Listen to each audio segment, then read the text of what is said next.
सुहेल आफरीदी का जो इस्तकबाल है वो बड़े भरपूर अंदाज में किया गया। सिंध हुकूमत ऐसा लगता है कि पीपल्स पार्टी की चूंकि सिंध हुकूमत है तो ऐसा लगता है कि ये सारा करके पीपल्स पार्टी पीएमएलएन को भी एक पैगाम दे रही है, एक मैसेज दे रही है कि देखें आपने तो मेहमान नवाजी कोई नहीं की सुहेल आफरीदी की और उनके पूरे उनकी डेलीगेशन की, लेकिन हाँ हम लोग जो है वो खूब मेहमान नवाजी के उसूल पूरे कर रहे हैं और हम लोग जो है वो उसूल पूरे करते हुए और पीपल्स पार्टी जो है एक अपनी अच्छी सियासी रवायत कायम करते हुए नजर आ रही है। तो ऐसा लगता है कि ये पीपल्स पार्टी पीएमएलएन को एक मैसेज दे रही है। आपको पता है कि पीपल्स पार्टी और पीएमएलएन कई पिछले व्लॉग्स में मैंने इसके ऊपर इजहार ख्याल किया कि इन दोनों के दरमियान बहुत प्रोमिनेंट किस्म की रंजिशें हैं और नाराजगियां हैं। पीपल्स पार्टी कई मुद्दों पे नाराज है मुस्लिम लीग नून से और बड़ा आपको पता है वो एक मामला बहुत ज्यादा बढ़ गया था जब मरियम नवाज वजीर आला पंजाब जो है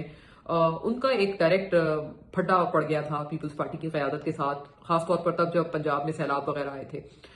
फिर उसके बाद कुछ मामलात कूल डाउन हुए और बहुत अरसे तक ये मामलात चलते रहे। बड़ी मुश्किल से इनको जो है वो कूल डाउन किया गया दोनों जमातों की क़यादत की तरफ से। लेकिन जो इश्यूज हैं वो बहरहाल अभी भी जूं के तू हैं और पीपल्स पार्टी ये समझती है कि पीएमएलएन जो है वो कई सारे फ्रंट्स पर उनके उनकी जो डिमांड्स हैं या जो उनके साथ जो अग्रीमेंट हुए हैं वो पूरे नहीं कर रही।